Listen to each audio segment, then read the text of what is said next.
Welcome to the R video tutorial on building splines part 5. Here we're going to add more knots, and in the next video we're going to learn how to automate this because you'll see that it's really a pain.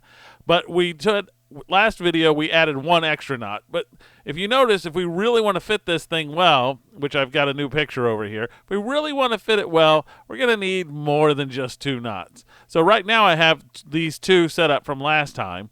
And what I'm going to do is I'm just going to add in some more knots. And I'm going to give them K and then the value of where I think the knot should be. And I'm just guessing here. So I'm guessing there's one maybe around 75 and maybe one around 100. And I'll explain why that gets there in just a second. But I'm just going to copy and paste this right now because copy and paste is your friend. And you should love copy and paste if you don't already. All right, now, why 75? I noticed that it kind of comes down and then the slope starts changing, and then around 100 the slope seems to be changing a little bit differently than it was before that. So I'm going to copy and paste this one as well, and we'll add these into our model. Now this one's going to be at 100, and we're going to see what this looks like. Now, as you notice, that this is already becoming a bit of a pain, or at least I think it is, and maybe we should add another one down here around 10. Okay, so let's add one at 10 as well. And these don't have to be in any particular order, by the way. When you create them, the ordering doesn't matter, nor does it matter when you put them in the model. However, I am going to put them in the model in order just to be difficult. All right, so I've added these. I'm going to add on K75 and let's see here, K100. So has that got all of them? 10, 20, 40, 75, 100. So, oh, I didn't do this one right. I missed a 0. Okay, so now I've got this set up. Now I can run my spline just like before, so I can run this whole thing, and you will see we're getting more and more coefficients when we look at the coefficients. So if I do spline 1 over here, you can see I'm gaining more and more and more coefficients. And some are negative and some are positive. However, 1 seems to be negative, which would be this big change point here. All right, so now that I've done this, I now have to go and do the same thing for my prediction. So I scroll back up, get what I had before. Remember this pain of copying and pasting. It's not pain, it's just something you have to do. Now I have to match these knots that I'm going to add into here with these knots. So they have to match up. So I have to have the same number in the same place. So this one's going to be my 10. This one's going to be my, let's see, do another one, and this will be 75.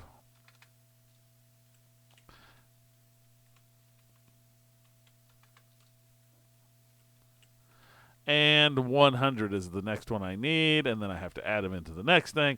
And if you notice, this is all getting, I mean, it's a lot of work to do this by hand, and that's why there are functions in R, which is actually what we're going to try to do, work our way towards, is to automate this whole process. In this series of videos, what I'm hoping to show you is not how to do an individual task, but how you can string a bunch of tasks together in order to get something really amazing out.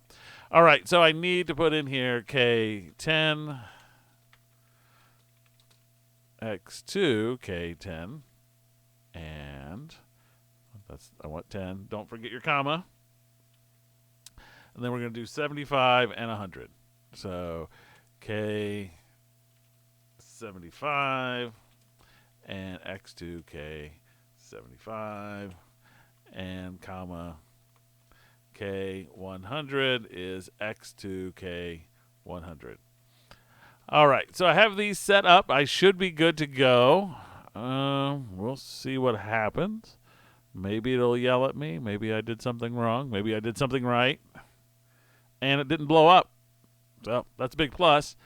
At least building it. Let's see if it works to the next step. Will it give me my predictions? And sure enough, it does. And now I'm going to overlay this on here. I'm going to change the color again to something a bit different. So I'm going to go with purple at the moment. and it's wider, so line width is 3, so we should be able to see it reasonably well. And sure enough, this looks different than our other ones that we had, but let's kind of zoom in. We have these soup of colors here that causes the problem. Okay, look, we have a corner here, a corner here, a corner here, a corner at 75, and a corner out here at 100. And it does seem to meet the middle of the data much better than our previous ones. However, we do have this curious problem that it goes way above up here. And this is because we chose the knot incorrectly. And maybe we need a couple of them up here in order to actually match this reasonably well. Right, this is a nice arced curve, and we're saying put a triangle there. Here, these are minor adjustments, so maybe a line as an approximation isn't too bad. But here, this might not be so good.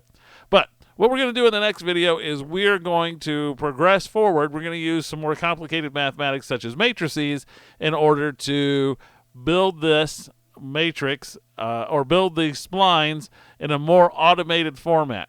And the goal here is to teach you actually how to take an idea and program it all the way through. So if you follow the series all the way through, hopefully you'll see from taking a very simple idea and taking it up through a complete automation, will show you how to develop code more than just a task at a time. And you also don't have long videos. I'm trying to keep these short. All right, so see you in the next video.